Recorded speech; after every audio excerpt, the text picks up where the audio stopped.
जन आक्रोश मोर्चा नाव सत्तेसाठी नाव राजकारणासाठी मोर्चा निघणार आपल्या लेकीसाठी शेवगाव शहरामध्ये नौजवान आणि धर्मांतराच्या बळी झालेल्या लेकीच्या न्यायासाठी हिंदू जन आक्रोश मोर्चा करूया मंडळी. ज्ञानवंत कीर्तिवंत सामर्थ्यवंत वरदवंत पुण्यवंत नीतिवंत जानता राजा अखंड हिंदुस्थानचे आराध्य दैवत राजा शिवछत्रपती शिवाजी महाराज. हाथी घोड़े तोप तलवारे हाथी घोड़े तोप तलवारे फौज तो तेरी सारी है पर जंजीरों में जकड़ा मेरा राजा अब भी सब पे भारी है. जिहादांच्या छातारावर उभा राहून या महाराष्ट्रामध्ये नव्हे तर या हिंदुस्थानामध्ये स्वराज्याची निर्मिती करणारे धर्मवीर संभाजी महाराजांना आदर्श मानणारे खऱ्या अर्थाने पायाला भिगरी बांधून या महाराष्ट्रामध्ये गरगर या हिंदू धर्माच्या रक्षणासाठी फिरणारे येत आहेत. हिंदुत्वाचा ज्वालामुखी सागर भैया बेग एका हात वरती करूया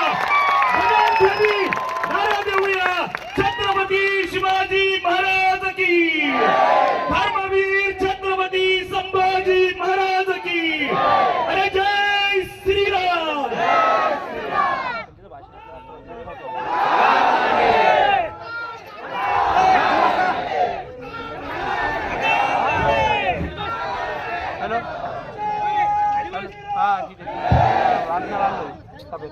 सियावर रामचंद्र भगवान की छत्रपति श्री शिवाजी महाराज की धर्मवीर श्री संभाजी महाराज की.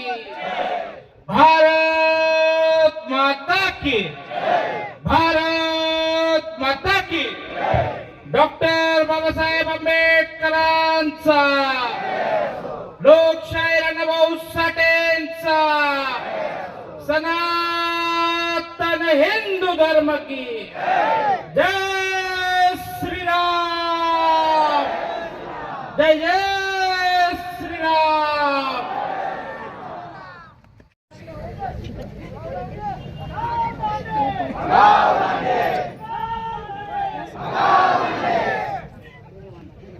आज आपण या शेवगाव मध्ये आपली जी संध्याताईंनी जी आत्महत्या केली ती आत्महत्या नव्हे तर ती हत्या आहे. त्याच्या जनाक्रोश मोर्चासाठी आज आपण इथं सर्व जमलो. या मोर्चासाठी ज्यांनी सगळं सहकार्य केलं मोर्चाचं आयोजन केलं ते हरिभक्तीपारायण रामजी महाराज, हिंदुत्ववादी आमदार संग्राम भैया जगताप, मोनिकाताई राजळे, या पाथर्डी विधानसभा शेवगाव विधानसभाचे रणरागिणी आमदार व सर्वच जमलेले इथं मोठ्या संख्येने हिंदूंचं पहिले तर मनापासून आभार मानतो. का ही घटना घडल्यानंतर एफआयआर झाल्यापासून फार कमी दिवस झाले आणि मोर्चा करावा असं ठरल्यानंतर कमी वेळामध्ये एवढा मोठा समाज जमतो या शेवगाव मध्ये त्या मुलीसाठी. ही सगळी चांगली गोष्ट आहे आपल्यासाठी का इथं कुठेतरी समाज जागृत आहे. पण जी जागृती आपली झाली पाहिजे ती झाली नाही म्हणून आपली मुलीचा एका जीव गेलाय. पण याच्या पुढे मुलीचा जीव जाणार नाही याच्यावर आपल्याला काम करावं लागेल. आता जसं वाघमारे साहेब आपले वक्ते होते त्यांनी फाशीची शिक्षाची त्याच्यात मागणी केली. त्यात कलम 306 लावलाय पूर्वीचा. आताचा या आत्महत्यास प्रवृत्त केला असा तो कलम आहे. त्या कलमामध्ये फक्त 10 वर्षाच्या आत शिक्षा आहे. तेही सिद्ध होतं का नाही माहित नाही. 2021 पासून 54 ते 60 गुन्हे दाखल आहे. त्याच्यात अर्ध्यापेक्षा जास्त पोस्कोचे गुन्हे. कायदा असा म्हणतो की 6 महिन्याच्या आत पोस्कोच्या गुन्ह्यामध्ये शिक्षा झाली पाहिजे. एकही केस चालू नाहीये. फक्त ह्या मुलीसाठी असं होऊ नये असं मी ताईला पण आणि भैयाला पण विनंती करतो. आता पावसाळी अधिवेशन चालू होईल. त्या अधिवेशन मध्ये हा मुद्दा घेऊन याच्यामध्ये स्पेशल सरकारी वकील जसे उज्ज्वल निकम साहेब होते पूर्वी, तसं जे कोणी असेल या केसमध्ये त्यांची नियुक्ती करायला पाहिजे. आणि आतापर्यंत ह्या केसमध्ये पोस्को अंतर्गत गुन्हा दाखल नाहीये. याच्यात पोस्कोचा गुन्हा जेव्हा दाखल होईल त्यावेळेस ह्या केसमध्ये अजून 20 वर्ष शिक्षा वाढेल.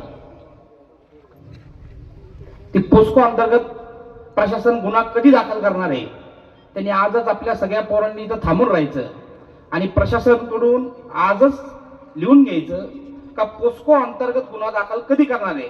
तोपर्यंत एकानेही इथून हलायचं नाही.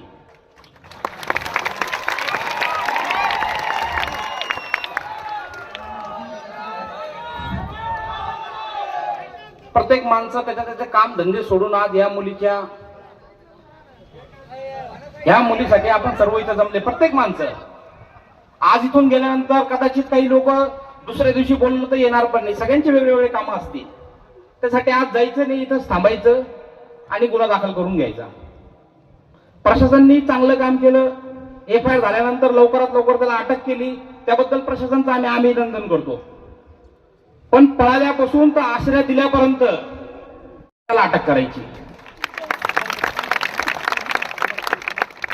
तो कुठं साताऱ्याच्या तिथे भेटला, रस्त्यावर तर भेटला नसेल, कुठं झोपलेला कुठल्या तरी माणसाच्या एखाद्या मस्जिदीमध्ये असेल किंवा त्याच्या नातेवाईकांच्या इथं असेल तर त्या माणसाला सुद्धा 212च्या अंतर्गत आरोपी केलं पाहिजे. एखाद्या फरार आरोपीला जर मदत केली तर त्याला गुन्ह्यात घेता येतं, त्यात तो गुन्हा लावायला पाहिजे. त्याच्यावर फक्त आम्ही मोर्चा काढतोय आम्हालाही खुश करू नका. काहीतरी सांगताना नाही मी निघून जाणार असं होणार नाही.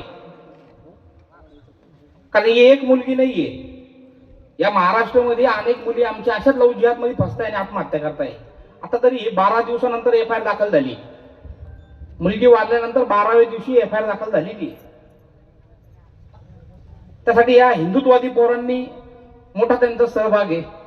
त्या पोरांनी त्या परिवारांची भेट घेऊन त्यांना सांगितलं का आम्ही सर्व तुमच्या पाठीशी आहे.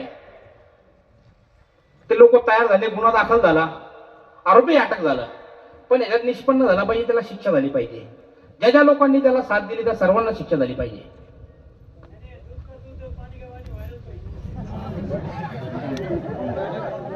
आणि ह्या लोकांचा रॅकेटच असतो.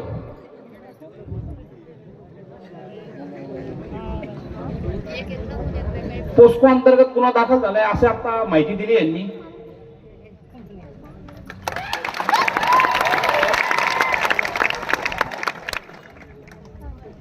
आणि पोस्को शिवाय पर्याय नाही.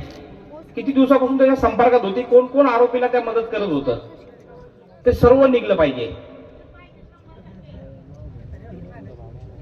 कारण हा शेवगाव अनेक जे धार्मिक कार्यक्रम असतील भाई, या मागच्या कार्यक्रमात तुम्ही आले नाही, पण या शेवगावची पब्लिक फार जागृत आहे. इथं 10-20 हजार लोक रामनवमीच्या जयंतीसाठी इथं जमतात आणि 8 ते 10 हजार लोक ना ह्या टी-शर्ट वाटप करतात. आणि तेवढे लोक 100% येतात. मागच्या मी 2-3 वर्षापासून येतोय इथं, त्याच्यापेक्षा जास्त. तर हा समाज जागृत आहे. प्रशासनाला पण आमची विनंती आहे का जर हा समाज एवढा इथं जमत असेल तर दरवेळेस हा शांततेत राहणार नाही. आपण याच्यात ठोस कारवाई केली पाहिजे. जसं आमदारबाईंनी आता सांगितलं का या लोकांचे मोठ्या प्रमाणात इथं 2 नंबरचे धंदे आहेत, ते धंदे बंद झाले पाहिजे. गुटख्यामध्ये सगळ्यात 1 नंबर आहे आपला शेवगाव. आणि सर्व धंदे जिहाद्यांचे गुटख्याचे महाराष्ट्रामध्ये बंदी आहे, पण इथं चालतात. पोलिसांच्या आशीर्वादाने ते चालतात पूर्वीपासून. आणि त्या पैशातूनच ते आमच्या आया बहिणी आमच्या पोरी पळवायचं काम करताय. 50 एकर जमीन येतं भाई एक आपल्या मंदिराची ट्रस्टची. एक 50 एकर आणि 100 एकर मुसलमानांची वकफ बोर्डच्या ह्याच्यात. त्यांच्या ह्याच्यात आपलं एकही दुकान नाही. पण आपली जी राम मंदिरची ट्रस्टची जागा आहे त्यात 80 ते 90 दुकानं त्यांची, हिंदूची एकही नाही. आणि ट्रस्ट हिंदूची, सगळं हिंदूच्या नावाने आहे. बरोबर आहे ना? मग जर असं एकतर्फा होत राहिलं तर हे पोरी कसं काय आपल्या आत्महत्या करणार नाही, कसं काय हे लोक मागणार नाही? त्यांचा माज हा कुठून सुरू झालाय? आपल्याकडूनच सुरू झालाय. आणि त्याच्यातून हे सगळं उलटे पालटे धंदे करताय. आपण सर्वांनी आमदार ताईकडे सगळ्यांनी जायला पाहिजे. असं जिथे जिथे घडतंय ताईला निवेदन देत जा. तुम्ही तिथपर्यंत पोहोचत नाही, त्यांना माहिती देत नाही. आता इथे यायच्या पहिले ताईला आपण सगळं लिहून द्यायला पाहिजे होतं. इथे यांचे काय काय कुटाणे चालतात, त्यांना जे माहिती त्यांनी 2 नंबरचं सांगितलं, पण आतून हे काय काय कुटाणे करतात ते आपण यांना व्यवस्थित माहिती दिली पाहिजे. एक मुलगी नाहीये, अनेक मुलीची आत्महत्या होत आहे. असे लव जिहादवर कायदा मागच्या अधिवेशनामध्ये सांगितला आहे, तो कायदा पास होईल, पण तोपर्यंत आमच्या अनेक मुली आत्महत्या करतील किंवा अनेक मुलीचं लव जिहादमध्ये पळल्या जाते. परवाची एक श्रीरामपूरची केस आहे. 16 वर्षाची मुलगी, लग्न करून नेलं, 19 वर्षापर्यंत 3 मुलं झाली. 16 वर्ष मुलं काढले, मुलीला सोडून दिलं. तक्रार करायला आली होती, आता मोर्चामुळे दाखल करता नाही आली. असं एक उदाहरण नाही, अनेक आहे. समाजामध्ये जागृती नाहीये आणि कुठेतरी त्यांना विश्वास वाटत नाही का जायचं कुणाकडे आणि गुन्हा दाखल करायचं कसं. प्रशासनाकडून ते अशा गुन्ह्यांसाठी गेल्यानंतर ते कुठंच ते दाखलच होत नाही. ते कुठलं तरी आमदार फोन करन, कुठल्या तरी हिंदुत्ववादी जाऊन तिथं थांबतील, मोर्चे काढतील, त्यानंतर तो गुन्हा दाखल होतो. अशी परिस्थिती आहे. पण हे सुधरवायचं असेल तर याच्यावर कायदे मजबूत झाले पाहिजे. नुसतं आपण बोलून बोलून बोलून बोलून भाषणं करून मोर्चे काढून याच्यातून काही सिद्ध होणार नाही. किती मोर्चे झाले ह्या पुऱ्या भारतामध्ये, ह्या महाराष्ट्रात असा आहे का ज्या महाराष्ट्रातून लव जिहादवर कायदा करा म्हणून 200 मोर्चे काढले पश्चिम महाराष्ट्रामध्ये. 200 मोर्चे काढले तेव्हा कायदा झाला.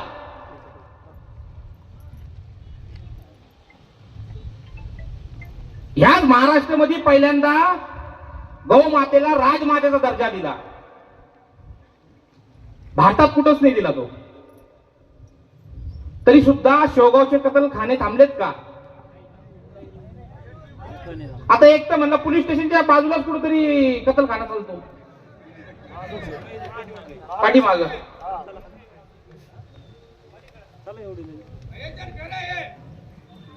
अधिकाऱ्यांनी गौ हत्या बंद केली पाहिजे. कारण हे फक्त हिंदुत्वाद्याचं नाही, तर तुमचं आमचं सर्वांचं श्रद्धेचं स्थान आहे. ते गौ माता म्हणजे आपलं श्रद्धेचं स्थान आहे. त्याला वाचवणं फक्त आमचंच काम नाही, तर तुमचंही कर्तव्य आहे. आता तर MP मध्ये 14 लोकांना शिक्षा झाली जन्मठेपेची. गौ मातेला घेऊन चालले होते, मागे मागे गेले, गुन्हा दाखल झाला. त्याला मारलं वाटतं, गुन्हा दाखल झाला, जन्मठेपेची शिक्षा झाली गौ मातेचं रक्षण करता करता.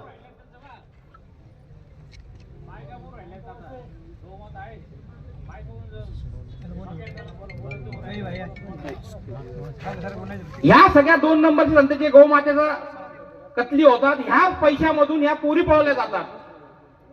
हा पैसा वापरला कुठे जातो? या लोकांकडे पैसे येतात कुठं? ज्या मुलामुळे या पोरीने आपल्या संध्याताईने आत्महत्या केली तो काही लय मोठ्या घरातला नाहीये. त्यालाही फंडिंग झाली असेल ना. त्याला फंडिंग झाली ह्या सगळ्या 2 नंबरच्या धंद्यामधून.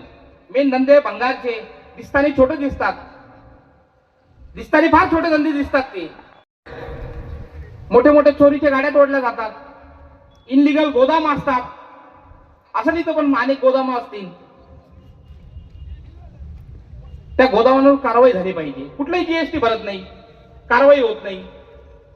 प्रत्येक हिंदुत्ववादी पोरांना मी सांगतो, जिथं जिथं या लोकांचे या लांड्यांचे धंदे असतील त्या प्रत्येक धंद्यापाशी जायचं, त्या प्रत्येक धंद्यापाशी जायचं, व्हिडिओ शूटिंग करायची, 112 वर कॉल करायचा. का इथं 2 नंबर धंदे चालू आहे, इथं येऊन रेड मारा. फक्त हिंदुत्ववादी पोरांना दाबायचं काम करू नका. पहिले हे जे 2 नंबर मुसलमानांचे धंदे चालू आहे ते बंद करायचं पण काम करा. पुऱ्या जिल्ह्यामध्ये हिंदुत्ववादी पोरांना त्रास चालू झाला. आता नवीनच त्या कोपरगाव मध्ये हिंदुत्वाचं काम करणाऱ्या पोरांची धिंड काढल्या जाते. रात्री मुसलमानांनी दगड फेक केली. आता त्यांनी दगड फेक केली तर हिंदुत्ववादी पोरं काय फुलं फेकणार का? दगडच फेकतील ना. त्यांना सोडलं आणि पोरांवर कारवाई केली आणि दुसऱ्या दिवशी भैया धिंड काढली. आणि धिंड काढत असताना एक मुसलमान आरोपी प्लॅन करून त्यात टाकून दिला. तडीपारी हिंदुत्ववादी पोरांचे इमानदारीत प्रत्येक काम करणाऱ्या पोरांना जिल्ह्यामध्ये, नगर जिल्ह्यामध्ये त्रास सुरू झाला. हे कुठेतरी प्लॅन करून चालू आहे. मला वाटतं हे महाविकास आघाडीचे सरकारचे पोलीस तर नाही आले का भैया? प्लॅन करून टाकले असं हिंदुत्ववादी सरकारला बदनाम करत असतील. अरे थांबलं पाहिजे. अरे ते हिंदुत्ववादी पोरांची घराची जर परिस्थिती बघितली तर ज्यावर कामावर जात नाही ते खाऊ शकत नाही घरी संध्याकाळचं जेवण. रात्रंदिवस तिथं थांबून गुन्हे दाखल करतात. एखादी गौमातेचं रक्षण करत असताना पूर्ण दिवस त्यांचा गुन्हा दाखल करण्यामध्ये जातो. त्यांना कुठून पैसा येत नाही, कुठून फंड येत नाही. आज या मोर्चासाठी इथं लोक आलेले, यांना कोणी पैसे दिले नाही. फक्त आमची एका बहिणीने आत्महत्या केली, तिला न्याय भेटावा म्हणून हे लोक जमलेले इथं. 6चा मोर्चा होता, 9ला सुरू झाला, 8:30ला सुरू झाला मोर्चा. तरी इथं समाज हलत नाही. एका पैसे देऊन आलेले नाहीये. तर ह्या लोकांची थोडी तरी तुम्ही इज्जत केली पाहिजे. मी इथल्या नाही सांगत, पुऱ्या जिल्ह्यामध्ये तसं चालू झालं. जिथं इथं हिंदुत्ववादी पोरगात काम करत असेल त्याची तडीपारी निघतात. पण लक्षात ठेवा, 2022 मध्ये आम्ही जो काम करत होतो तेव्हा सरकार नव्हती. 21 मध्ये सरकार नव्हती. जेव्हा सरकार नव्हती तेव्हाही काम चालू होतं. आणि आता सरकार आहे तेव्हाही काम चालू राहणार आहे. जर कुणाला गैरसमज झाला असेल, का या पोरांच्या तडीपारी काढल्या, यांना अटकवलं तर काम बंद होईल, तुमचा गैरसमज डोक्यातून काढून टाका. काम कधीही थांबू शकत नाही. कारण हा काम करत असताना 9 वर्ष आम्ही जेलमध्ये काढले. 9 वर्ष गेलेले ना. अरे मोर्चाच्या ह्याच्या गुन्ह्यामध्ये काय होतं, इथं नाश्ता आहे आमचा. पोरांनो लक्षात ठेवायचं, सकल हिंदू समाज म्हणून आम्ही सर्व तुमच्या सोबत आहे. कुठलाही गुन्हा झाला हिंदुत्वाच्या कार्यामध्ये तर घाबरायचं नाही, आपण तुमच्या सोबत आहे. कुणालाही वकिलाचा खर्च लागल, त्याच्या घरचा खर्च लागल, राष्ट्रीय श्रीराम संघ म्हणून, सकल हिंदू समाज म्हणून आम्ही तुमच्या सोबत आहे. या पोरीला आज एवढी मोठी दुर्घटना झाली, अनेक लोक भेटले. आज मी राष्ट्रीय श्रीराम संघाकडून 51,000 रुपयाची त्याला पहिले आज मदत आपण जाहीर करतो. आणि त्या पोरीच्या पाठीमागे आपण सर्वांनी, जोपर्यंत तिला न्याय भेटत नाही आपण तोपर्यंत त्याच्या सोबत उभे झाले पाहिजे. प्रत्येक हिंदुत्ववादी पोरांना सांगतो, ज्याची ज्याची परिस्थिती आहे प्रत्येकाने तिच्या घरी किराणा पाठवायचा. एक ग्रुप तयार करा, प्रत्येक ग्रुपने ठरवायचं कोणत्या महिन्यात कोण पाठवणार आहे. प्रत्येकाने त्या घरात त्याच्या आर्थिक मदत करा. त्या पोरीला तिच्या घरच्यांना आर्थिक मदत करा. इथं आमदार साहेब आहे, ताई आहे, ते काही सरकारी निधीतून त्यांना मदत करतील. त्यांनी आता जाहीर केलं तसं, आता काय करता येईल तसं. तर मी तर भैया तुम्हाला ताईला विनंती करतो, काहीतरी आर्थिक मदत तिला भेटली पाहिजे. का या पोरीनी या समाजाला मेसेज दिला. या भैया हे जे घडलं, तिने फक्त आत्महत्या केली इथपर्यंत हा विषय नाहीये. तिचा अनेक दिवस छळ झालेला असेल. ती ह्या प्रेमाच्या जाळ्यामध्ये फसली. तिला फसवत असताना अनेक स्वप्न दाखवले गेले असतील. तिला अनेक स्वप्न दाखवले गेले असतील का तू आमच्या धर्मात आल्यानंतर तुला काय काय फॅसिलिटी भेटेल. त्या पोरीने स्वतःचा धर्म नाही बदलावा म्हणून तिने आत्महत्या केली. त्याच्याकडे तिचे व्हिडिओ असतील, तिला त्यांनी ब्लॅकमेल केला असेल.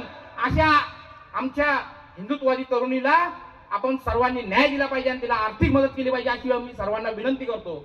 आणि ह्या शेवगावमध्ये जेवढे हिंदुत्ववादी तरुण काम करताय त्या सर्वांनी ताईला आणि भैयाला जाऊन भेटा. ज्या ज्या पोरांना जो काही त्रास होत असेल प्रशासनाकडून ते आपण वेळोवेळी जाऊन ताईला सांगायला पाहिजे. आपण जोपर्यंत सांगणार नाही त्या समस्येचा हल होणार नाही ना. नगर सारख्या जिल्ह्यात पोरांना त्रास होत नाही. नगर शहरामध्ये भैयाला भेटतात ना, भेटतात जातात. आपण त्यांना सांगायला पाहिजे. कालची एक केस आहे, 112वर भैया 4 पोलीस स्टेशन क्रॉस केले. एका पोराने फोन केला, आष्टीचे पोर आहे का, गाडी कत्तलखान्याला गाडी चालली आहे, आम्ही त्याच्या पाठीमागं आहे. गाडी त्याच्या मागे 4 पोलीस स्टेशनला कॉल आहे वेगळे 112ची आणि नोंद आहे, मेसेज आलेले रिटर्न. आणि त्या पोरांवर दरोड्याच्या 307 गुन्हा दाखल केला. अरे व्हिडिओ आहे, ते मागून व्हिडिओ शूट मधून व्हिडिओ काढताय आणि ती गाडी जी गायाची गाडी जी पुढे जातीये हे मागून यांच्याकडे पूर्ण शूटिंग आहे. तर आम्ही याच्या मागे लागलो, 112ला कॉल करतोय, साहेब पुढे गाडी अडवा, त्याच्यात गाया आहे. आणि त्या पोरांवर 307 आणि दरोड्याचा गुन्हा दाखल होतो. अरे तुर्तास एवढेच. भेटूया पुढच्या बातमीपत्रात. जय हिंद, जय महाराष्ट्र.